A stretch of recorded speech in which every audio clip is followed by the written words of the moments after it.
I'm sharing with you 10 common household items that I use in model railroading all the time on Ron's Trains and Things right now.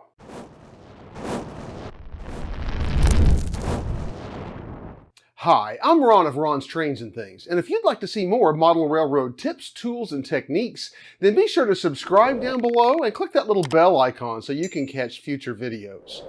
I had a completely different project planned for a video this week, but it's a little bit behind, so I've got something else that's been rolling around through my head that I'm going to share with you today instead. And that is 10 common household items that I use in model railroading all the time. And I'm not going to talk about popsicle sticks or toothpicks, but maybe some items, some of which maybe you've thought of and heard of, maybe some that you've never thought about using before, but that I literally use all the time as I am doing my model building. Now, my wife is always accusing me of digging around and saving trash, and that may be true, but one of the things that I save from the trash all the time is cottage cheese containers, because these are absolutely fantastic containers for mixing up small amounts of plaster or Sculptamold. The beauty of these is, A, they are disposable. They literally were going to go in the trash anyway. But I don't have to throw them away after the first use because they are so soft and pliable. With Sculptamold or with Hydrocal or other types of plaster, I can literally just squeeze them and break the plaster out of them and reuse them multiple times until they begin to break and leak, and then I can throw them away. For instance, this one is one that I mixed up some Sculptamold in just last night, and I can literally squeeze it around here, break the old Sculptamold and plaster off, and then just dump it right out. I really didn't think that through. So let's talk about some more trash that can be salvaged for model railroading purposes. Another one of my favorite things to use from around the house are jar lids. Specifically, the large plastic jar lids that have some depth to them off of things like peanut butter jars, mayonnaise jars, or these sunflower seeds? But these jar lids are fantastic for keeping small parts together and keeping them in one place on my bench top whenever I'm doing some work so they don't get scattered and they don't get lost. In fact, I almost always have one or two or three of these on my workbench, and several people over time have asked me about them whenever they see them in the videos. Now, if you need to hold a lot of parts to a particular project and you need to keep them sorted out and separated from one another, I have a bonus tip just for you. Rather than using a whole bunch of lids on your workbench, you may want to use an ice cube tray. These are great because they have about a dozen holders, and we can put different parts in them, keep them separated out. We can even label them if we need to in order to keep those parts straightened. Just a little bonus for you. Another lid that's very handy to use are the small lids that come off of bottles, especially water bottles or soda bottles. The water bottle lids are my favorite. Now, these are great for holding small amounts of paint or glue while we're working on a project. Now, if I am using several colors of paint in a project and I'm mixing paint together to get the colors that I want, then I prefer to use a commercial paint mixing palette, and I have several of those. But if I'm doing a project where I'm just using one color of paint, I'm using it straight out of the bottle, I prefer to pour a little bit into one of these lids, and then I can just dip my brush in the lid and use what I need. They're also perfect for holding glue. I never use glue straight out of the bottle to apply it onto a model. I always pour a little bit out on some sort of a palette and then use an applicator like a toothpick or the old handle off of a micro brush to apply the amount of glue I need to what I'm gluing. And these little lids are perfect for holding just a few drops of CA, wood glue, white glue, canopy glue, whatever glue you happen to be using at the time. These are perfect. Well, enough about lids and trash. Let's talk a little bit about weights. Some of the things that I use for weights, one of them is BBs. My older son, when he was a child, had a BB gun, and I still have some BBs sitting around left from those days. And in some applications, BBs make great weights for weighting cars. For example, this coal car, I dropped a few BBs down in the bottom of it and then painted them black to mask them just a little bit. It doesn't look perfectly prototypical, but you don't notice it as much as you might other types of weights that we would put in an open car. So that this coal car, when it doesn't have a coal load in it, still has the weight that it needs to be properly weighted for the layout, but the weight doesn't stand out and become an eyesore. Another thing that works really, really good as weights are tiny split shot fishing weights. If you're a fisherman or you have a fisherman in your family, you may have some of these around, and they work just as well as the BBs do. The fishing weights also work for another purpose that's very handy, and that is as shaker balls in paint jars. Now, you can buy little ball bearings to use as shaker balls, but they're expensive and it's just one more thing to buy. If you've got some fishing weights around, you can use them and they work really well. Now, I would not use the BBs for this because BBs over time can rust. And if you have some paint that's around for a long time, you put BBs in there, they can begin to rust in the jar. But these fishing weights will not rust. Although my preferred shaker for a paint bottle is not actually the split shot weights, but pea gravel.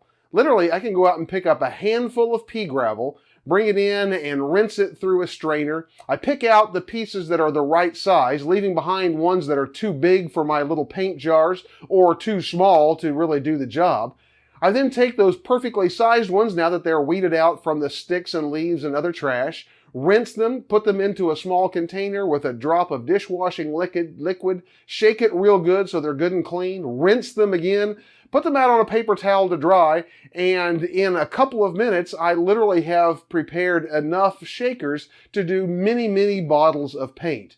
I then simply take a new bottle of paint. I use Vallejo paints a lot, so I pull the little drip stopper out of the top, drop a couple of these pieces of pea gravel in, and I've got a bottle that is ready to be shaken, not stirred, for a long period of time. Pea gravel works great for this particular application. Now, I don't know if you're a coffee drinker, but I am a coffee drinker. I drink a lot of coffee.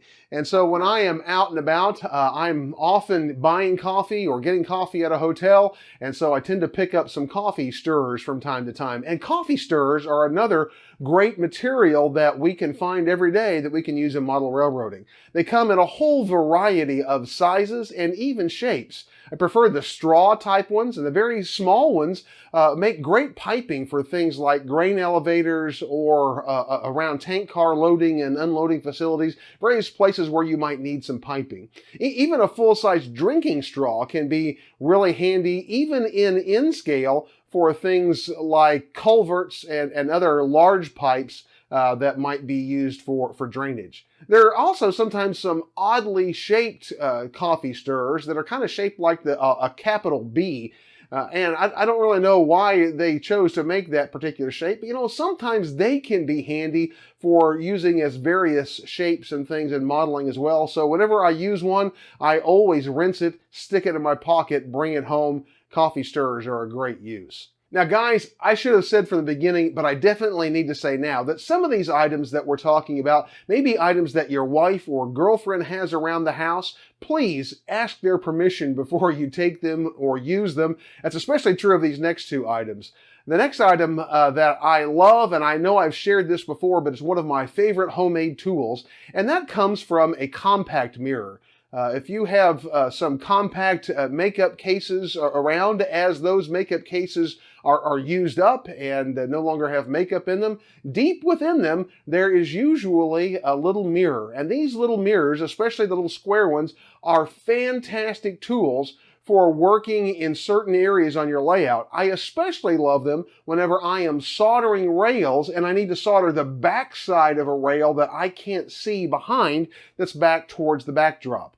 Now, I've taken one of these compact mirrors, glued a little piece of 1x2 to the back, and you'll notice that it is off-centered in both directions.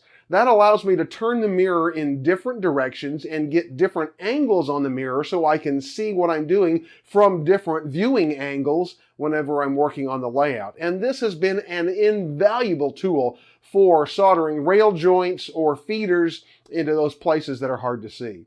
The next thing that you might borrow from your wife or your girlfriend are makeup sponges.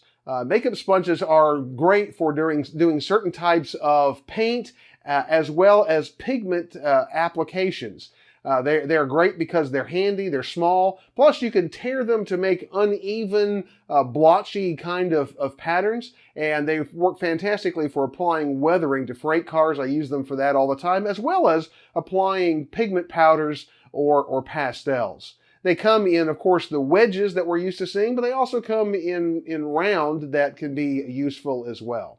Now, one last household item that I use all the time, and this one is probably a little more common, and I'm probably sure you've probably seen it before, but that is clothespins. And I like to take clothespins and use them as clamps, but in order to make them work better, I kind of rearrange them. I usually take the wooden parts off of the spring and turn them around, or maybe turn them end for end to get different kinds of holes. And also, I found in a craft store these tiny little clothespins that are actually made for decoration, but they work as clamps just as well, especially as an end scaler when I'm clamping thin materials together and I need to get a really precise hold. These tiny little clothespins are fantastic for that.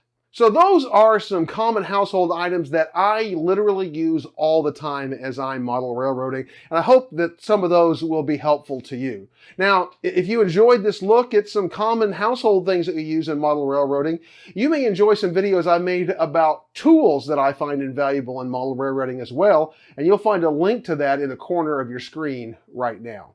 Hey, be sure and take a look at the description down below at my Amazon Pick of the Week. Use my Micromark promo code to save yourself 10% on tools at micromark.com and tons of other great links that you'll enjoy. Well, if you'd like some more Model Railroad content right now, check out the links on your screen.